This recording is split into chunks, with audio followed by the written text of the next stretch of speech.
Well, he's a cutie pie. I might put him in Potomac. Okay, yes. Yeah, he can come right on to Potomac. Oh.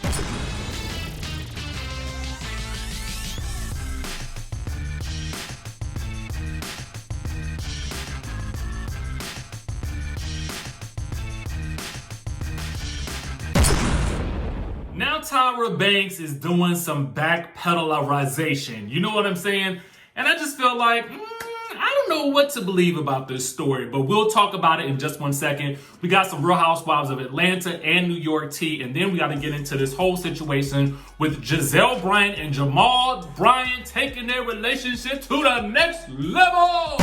Okay, it's your boy RHOA back with another video. Yes, we about to have a real good time right now getting into this entertainment news. So let's break it all down. So Tyra Banks, y'all know we talked about it yesterday. She said that she ain't want no housewives on Dancing with the Stars now that she's in charge of the girls over there, okay? Now that she's in charge, she don't want none of these housewives over there. At least that's what the reports were saying, okay? So now we got a little backpedalization, you know what I mean? Because now she's saying that that was never said. Let's get into it, okay? Let's get all the way into it.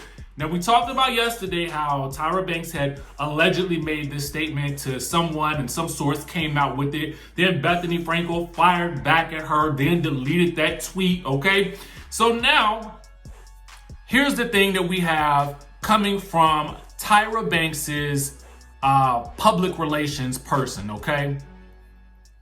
So they say this is 100% untrue. She's a huge fan of the Housewives, and everyone knows Tyra is a businesswoman first. As a businesswoman, why would she say anything against the Housewives? She has nothing to do with casting, okay? Now, Elena, who is her PR person, said that Tyra even just tried to get one of her really good friends on the Housewives, and she watches the shows and loves them, okay? She's apparently a huge fan of Nene Leakes, and she loves Andy Cohen, and she's been on Watch What Happens Live several times. She's a huge fan of the Clubhouse. Now, here's the thing.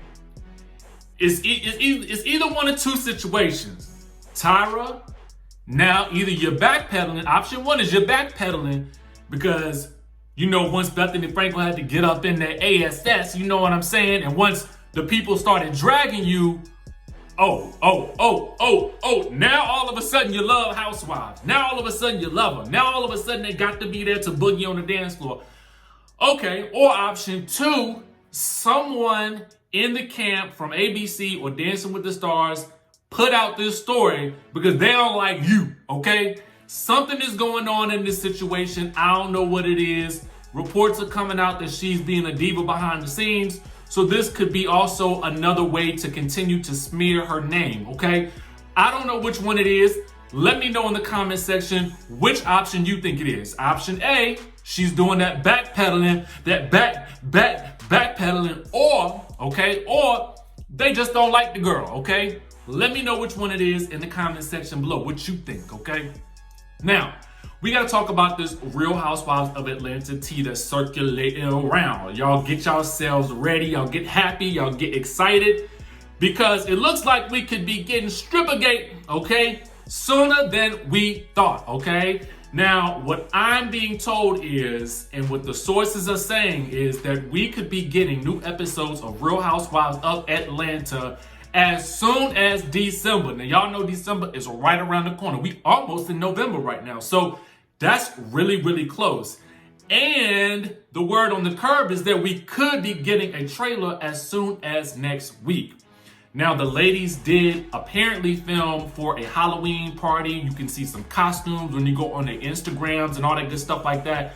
Meanwhile, it was also reported that the Real Housewives of New Jersey was filming their finale as well at a costume party, also this same night, okay? Very, very interesting stuff. I'm hearing that Jersey will be back around February, but I could be wrong about that, but I'm hearing February right now.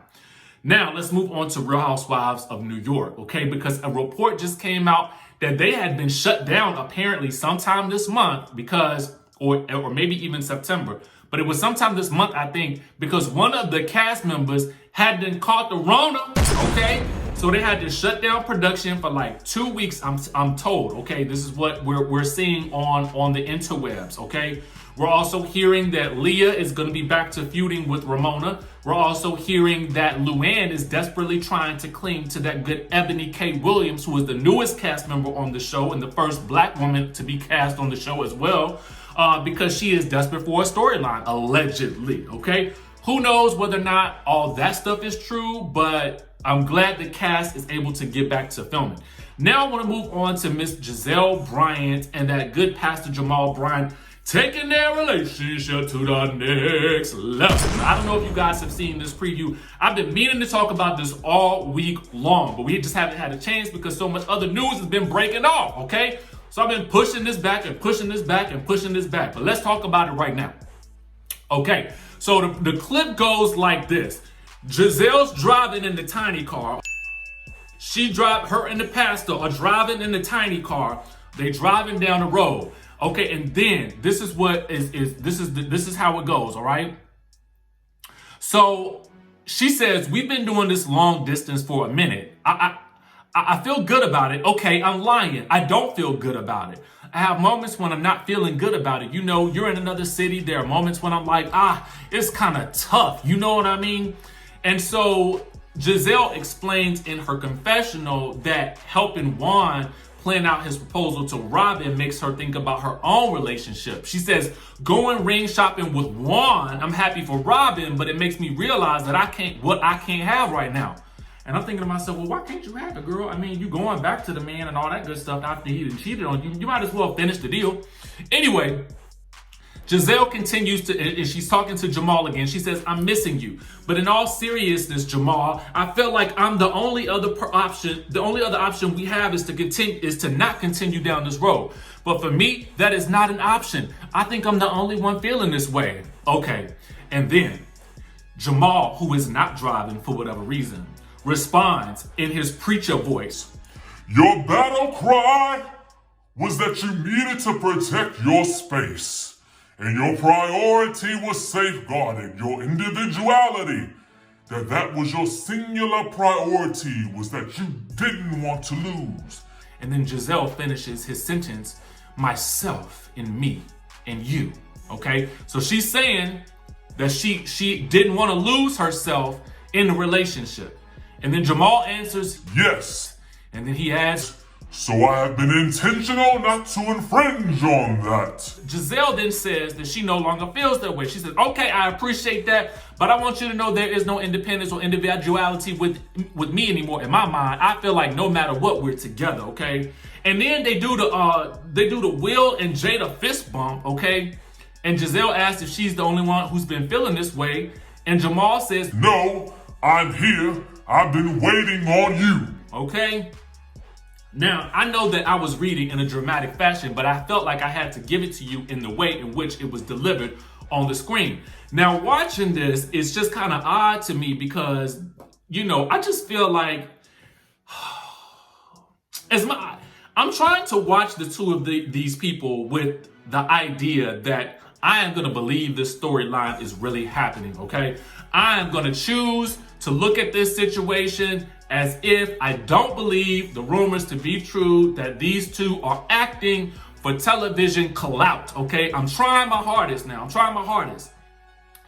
But it's very difficult for me to understand why she would try to take this man back and why she's chasing after this man who, according to her daddy, got all these extra kids running around and this, that, and the third. And I feel like the kids don't even like the fact that they're together either, okay? It just doesn't make any sense to me. I'm trying my hardest to understand this grown woman's rationale for getting back together with this man that humiliated the living life out of her. I just don't get it. Okay, and so now these two are ready to take things to the next level, but they don't even live in the same state. What they gonna do? How is this gonna work out? Is she gonna move to Atlanta? They're just gonna continue living in two different places? Because you can't pay me to think that he about to give up this church that he didn't got with all these people in there. And I don't know if y'all listen, but I get it, okay? I understand why the ladies in the congregation could be throwing their panties at this man because he's a smooth talker, okay? He was talking real smooth. He talked the panties off of Giselle, okay? He talked them right off, right in front of our eyes. I'm gonna leave the clip in the description down below. Please watch it. Let me know what you guys think. Let me know if you think that she is making the biggest mistake of her life like I do, okay? Don't make no sense to me. And I'm just saying, it's not that I don't believe that people can change. It's just that the streets be talking too much about this man and the things that he has done and the things that people are claiming that he's still doing. I don't know if any of that's true, but what I do know is the streets are continuously talking about this man, okay? And the way he treated her. So I just think that this whole storyline needs to end and end quickly. But that's just my thoughts about it. And I'm entitled to my own opinion. What do you guys think about it? Let me know in the comments section. Make sure you guys subscribe to the channel, hit that notification bell button, and y'all know what's up. I'm gonna see you in the next video.